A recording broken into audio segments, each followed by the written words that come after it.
이제 10월 17일 화요일 장마감 5%입니다. 자, 간만에 제가 시장에 좀 힘을 낼 수 있는 얘기를 좀 드리려 합니다. 사실 이게 뭐 자의로 되는 건 아니에요. 저도 시장을 항상 객관적으로 보면서 뭐 좋은 얘기를 항상 드릴 수도 있지만 없는 걸 또 지어낼 수 없기 때문에 좀 많이 기다렸죠. 생각보다 많이 빠지기도 했고요. 장중에 잠깐 우리끼리 말씀을 드리긴 했지만 어쨌든 우리나라는 이 금융 쪽으로는 미국을 어떻게 할 수가 없습니다. 작년에 제가 큰 흐름 볼 때도 우리나라 코스피 빈집털이하는 외국인의 빅피처 말씀을 드렸고, 근래 들어서는 거의 삼성전자 빼고는 오히려 많이 팔고 있어서 새롭게 시작해야 될 그런 시점이라도 말씀을 드렸었어요. 자, 어쨌든 지수가 코스피 2400, 코스닥 800포인트 과매도권 팔지 마시라 걱정돼도 너무 겁내지 마시고 오히려 현금 있는 분들은 저점 매수하시라는 얘기를 드리면서 어쨌든 많이 이어왔습니다. 많이 힘드실 것 같고 많이 지쳐 있으실 것 같은데, 제가 처음에 이렇게 적었어요. 다들 아시는 주식 경언인데, 주식은 근심과 걱정의 벽을 타고 오릅니다. 그리고 항상 환호 속에서 사라져가요. 이게 진짜 맞는 말이거든요.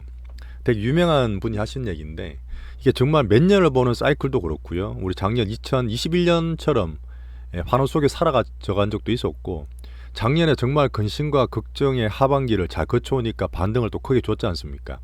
또 짧게 보면 그렇습니다. 또 7월 말에 얼마나 개인들이 환호할 때 또 꼭지를 치고 또 떨어졌어요.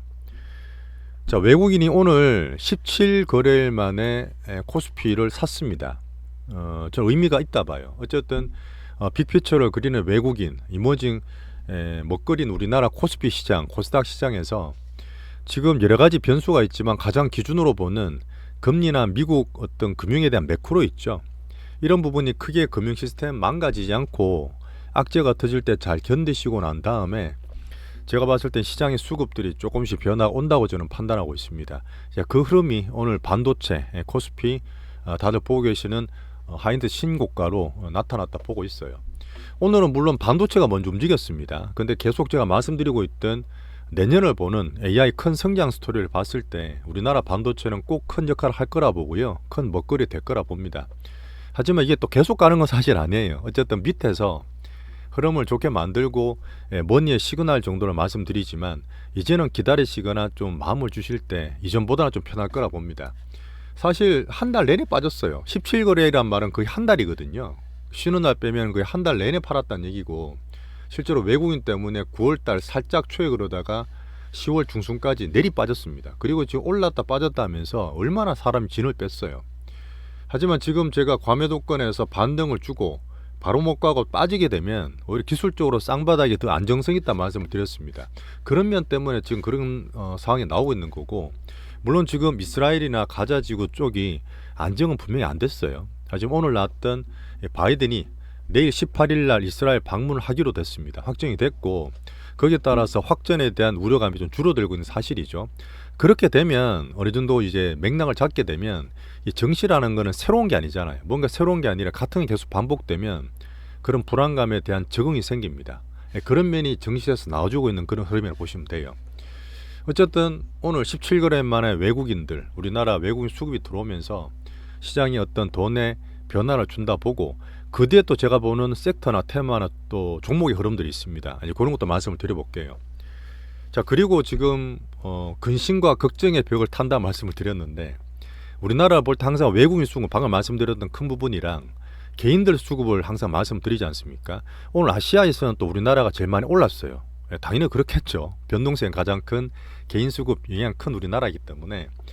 자, 기술적으로 봐도 근래 들어서 정말 개인들이 안 된다, 던진다, 뭐 진짜 뭐 별별 얘기 다 나섰는데, 그 가운데 사실 항상 시그널을 보게 되면 시용장고는 이제 거의 바닥 나왔습니다. 20조 이상 갔다가 이제 18조까지 빠졌으면 이제 주말에 한 말씀 드릴게요. 하여튼 신용장고랑 거래 대금이랑 예탄급 내에서 이 개인들이 바닥권 흐름을 만들었다는 시그널을 좀 보고 있고요. 자, 가장 저희가 포트도 마찬가지고 맨날 말씀드리는 맨날 지겹게 좀 말씀드리는 반도체에서 흐름이 좀 나와주고 있습니다. 그 다음 2차 전지도 바닥 밴드 만든다 보고요. 그리고 우리 갖고 있는 테마 중에서 로봇 테마 있죠. 오늘 상당히 좋았는데 이름도 이제 개별적으로 말씀드렸지만 언급을 또 드리겠습니다. 자, 그리고 21선 돌파가 되는지를 단기로 봤지만 오늘 안 된 것도 몇 개 있어요. 하지만 실망하시지 말고 큰 흐름 자체가 변하고 있기 때문에 바닥에서 밴드 이후에 반등줄 흐름으로 천천히 봐주시면 될 것 같습니다. 그리고 시장 내에서 돈들이 중소형주들 있죠. 그런 테마들의 시그널이 좀 보였어요. 그런 것들도 제가 봤을 때는 바닥 탈출 쪽에 신호로 몇 개씩 파악하고 있습니다.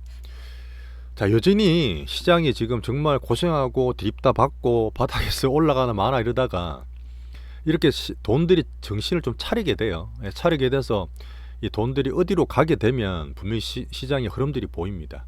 그런들이 조금씩 파악하면서 제가 이제는 조금씩 말씀드릴 수 있는 시기가 서서히 다가오고 있다 보고 있습니다. 자, 여전히 큰 흐름은 금리죠. 오늘도 물론 미국 10년물이 살짝 오르긴 했습니다. 4.6에 왔다 갔다 하고 있는데 지금 단기적으로 국지적 중동 국지적 리스크가 어쨌든 조금씩 우려감이 줄어들고 있는 상황이기 때문에 금리 기준으로 봤을 때 계속 연준 흐름 미국 파월을 보고 있는데, 자, 18일 날 테슬라 실적 발표, 내일이고 모레는 파월의 연설이 있습니다. 그게 가장 큰데 근래 들어서 연준의 어떤 위원들이 보면 이 금리가 너무 높다, 부담이 크다, 중소기업들 뭐 대기업 같은 건 모르겠지만 정말 자영이 힘들듯이 중소기업들이 너무 부담이 된다. 미국도 마찬가지예요. 부도덕하고 지금 좀비 기업들이 많기 때문에 그런 우려를 많이 표방하고 있습니다. 자, 추가 금리를 인상하게 되면 위험하다는 얘기를 하는 거예요. 오히려 집값이 오른 것도 예전에 모기지를 되게 1, 2% 싸게 받았는 것들이 지금 30년 모기지 만기 들어가면 4.7, 4.8까지 나와요. 집을 오히려 지금 팔지를 못합니다. 지금 신규로 안 사니까 팔지를 못하다 보니까 집값 자체가 좀 떨어지지 않아요. 이런 것도 물가에 안 좋은 거잖아요, 그죠? 그런 면도 말씀할 정도로 고금리에 대한 우려를 하고 있는 것들이 연준의 분위기 같습니다. 자, 그리고 실질적으로 이제 미국 어닝 시즌을 기대를 하고, 자, 우리나라 어닝도 제가 보고 있는데 미국도 마찬가지지만 빅테크주고 제가 말씀드렸던 주된 섹터 테마 내에서 계속 저희는 어닝이든 뭐든 접혀가는 그런 과정이라고 보시면 돼요. 잠깐 간단히 말씀드리면 이스라엘 하마스 쪽은 아까도 말씀드렸던 바이든이 18일 날 내일 이스라엘 방문한다는 확인을 국무장관 통해서 확인을 했고요.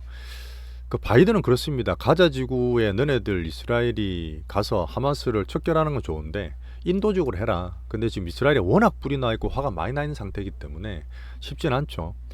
하지만 미국은 정치적으로도 어쨌든 지금 내년 대선도 있지만 바이든은 물가를 잡아야 돼요. 물가를 잡아야 됩니다. 아마 CPI에 대한 비중이 유가나 에너지 적다 하더라도 사람들이 직접 느끼는 심리적인 부분은 에너지 상당히 커요. 그러다 보니까 에너지는 꼭 잡아야 되는 미국의 숙명이 있습니다. 그런 면을 저는 조금 가능성 높게 보는 거죠. 확전 억제 의지죠. 자, 그리고 유가를 보는 여러 가지 카드 중에서 베네수엘라 있죠. 되게 안 좋은 나라긴 하지만 정말 매장량 세계 최고인 베네수엘라 유전도 미국의 제재를 완화해서 유가에 대해서 안정을 시킬 수 있는 요인을 찾고 있습니다. 뭐 지금 매크론은 비슷하고요, 오늘도. 자, 방금 말씀드렸던 LG전자 하이닉스 말씀드릴게요. 이제 코스피 보시면 아까 말씀드렸던 빠졌다가 다시 반등을 주고 조금씩 수급 내지 흐름 네트를 만들어가는 과정이니까 조금 더 가능성 키워간다 보시면 되고요. 하이닉스 보시면 제가 계속 말씀드렸던 이때 사신 분이 계셨으면 좋겠지만 어쨌든 지금 오늘 더 올랐어요. 간만에 17일 거래 만에 외국인이 들어와서 삼성전자도 3% 올랐고 하이닉스도 많이 올랐습니다. 하지만 신고가 또 날아갈까요? 물론 신고가는 분명히 의미가 있다 말씀드렸습니다. 하지만 날아간다기보다는 자, 미국이든 우리든 조금 등락이 있을 거라 봐요. 여전히 지금 올라가더라도 또 밑에 떨어지면서 대신에 이제 밑에 있는 것들을 제가 봤을 때는 살 수 있는 면들을 살짝 올려야 됩니다. 올리더라도 뭐 중기비 중에서 살 수 있는 가격대 맞추면 될 것 같고요. 어쨌든 2차전지랑 반도체는 계속 가져가야 된다. 중기로 그렇게 말씀드리고 있습니다. 자, 미국 빅테크 차별화 성장 계속 말씀드렸던 부분이고, 한국 경제라든지 수출 사이클 반도체 부분 계속 사실 나오고 있어요. 지금 계속 나오고 있고 제가 봤을 때는 이것들 통해서 반도체를 정말 크게 보고 말씀을 드리는데, 뭐 수급적으로 기관들이나 이쪽은 어떤 워낙 잘 알고 많이 샀다 그랬죠. 그러다 보니까 2차전지 개인들 사는 섹터보다는 팡팡팡 가는 건 아니에요. 그런 건 좀 감안하면서 반도체를 조금 무겁게 보는 게 좋을 것 같고, 그다음 하이닉스를 제가 그나마 삼성전자보다 좋게 말씀드립니다. 이런 재료도 나왔었고요. 소부장 계속 말씀드렸던 종목들이에요. 우리 갖고 있는 것도 그렇고 다 괜찮았습니다. 플러스 났으니까 반도체를 보면서 들고 가시면 되고, 올해 대형주보다는 소부장 쪽이 나을 수도 있겠죠. 하지만 이 올랐던 그 종목들이 신고가나 이 근처되면 고가 근처되면 그때 말씀드렸죠. 바로 갈 수 있는 게 아니라 중기로 계속 들고 있겠다는 분은 모르겠지만 단기로 매매하는 분들은 또 위에서 팔고 떨어지면 사는 그런 등락도 있을 거라 저는 보고 있어요. 반도체는요. 그러니까 지금 올해 들어서 대장주 2차 전지보다는 흐름이 아마 기관들 쪽에 있기 때문에 외국인도 마찬가지고 조금 무겁게 보시는 게 저는 좋게 봅니다. 중심만 잡아가는 거예요. 2차 전지는 어쨌든 실적 나오고 되게 고소행을 많이 해, 걱정을 많이 해 떼코 프로가 어제 오늘 바닥을 다졌죠. 오히려 바닥을 다졌다 저는 보는 거고, 어쨌든 이게 90만 원 돌파돼서 100만 원 근처까지 갈 수 있다 보는데 너무 큰 기대보다는 시간을 올 하반기 때 말씀드렸지만 힘을 좀 빼고 느긋하게 보시는 게 좋아요. 오히려 지금 종목별로는 차라리 저는 포스코 쪽이 올해는 차라리 나을 거라 저는 판단하고 있습니다. 어쨌든 에코프로는 외국인 매수가 들어오긴 했지만 공매도 쇼커버링일 수도 있고, 어쨌든 그때 말씀드렸던 외국인 지분이 있기 때문에 이 밑으로 가긴 힘들다 저는 봐요. 20일선 돌파가 되면 한 번 더 힘을 받겠지만 오늘 실패했어요. 장 종료 5분 전입니다. 자, 그리고 특이한 거는 진짜 간만에 한 3개월 됐죠. 한 4월달 이후, 5월달 이후에 리튬 갈 때 한참 잘 갔던 우리 그 뭐였죠? 금양이 대표주였는데 그 뒤에 뭐 미래나노텍 같은 거는 우리도 좀 갖고 있었습니다.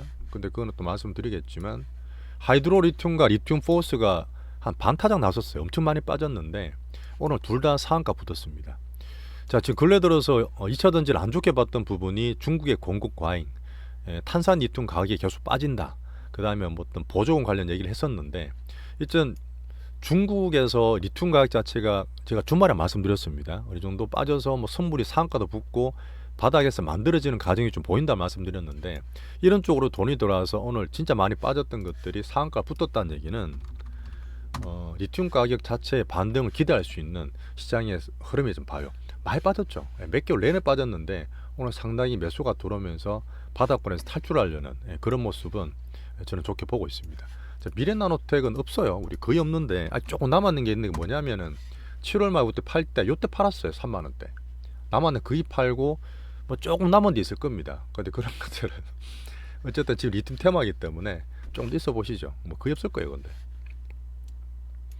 자, 로봇 테마는 제가 말씀드렸던 기준되는 반도체나 2차 전지 이외에 어디로 테마 갈지를 이것저것 다 보고 있는데, 그래도 여전히 지금까지는 로봇 테마가 좋아요. 왜 그러냐면 지금 은인 자체가 딱 뛰어난 섹터가 없고, 대기업이라든지 언론 보시면 여전히 로봇에 대한 인간의 어떤 고임금, 인간 노동력을 대체하기 위한 로봇 얘기가 계속 나오는 것 같아요. 이게 뭐 계속 가면 좋겠지만 어쨌든 시장 자체가 지금 저는 크게 보지는 않는데 충분히 빠졌던 걸 회복하고 올릴 수 있는 주된 테마로서 이렇게 할 수 있을 거라 봅니다. 이런 내용들 계속 나오고 있고, 위주 로봇은 우리끼리 또 말씀드리긴 했는데 뭐 괜찮아요. 여전히 뭐 테마 내에서 꽤 큰 흐름상 유지 잘하고 있고, 오늘도 20일선 돌파가 안 됐거든요.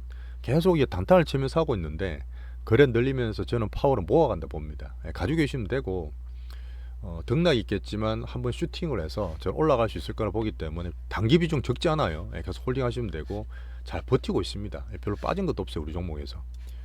자, 레인보우는 시총 2입니다.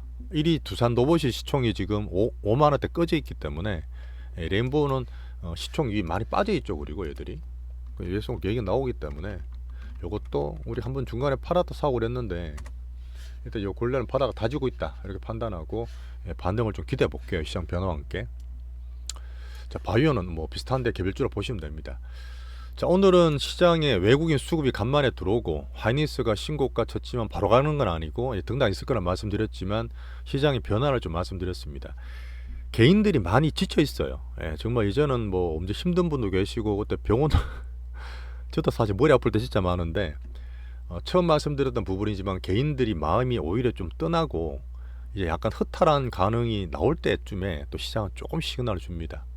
그런 면에 제가 11월 때 FMC도 말씀드렸고 지금 중동 이슈를 체크하면서 더 확전만 되지 않으면 그 사이클상 이번에 조정을 받고 반등 흐름을 이어갈 수 있는 그런 흐름을 만들어 간다고 저는 보고 있어요. 저도 오늘 매매는 안 했지만 일단 시장에 대한 변화가 있어서 말씀을 좀 드렸습니다. 또 내일 뵙겠습니다. 감사합니다.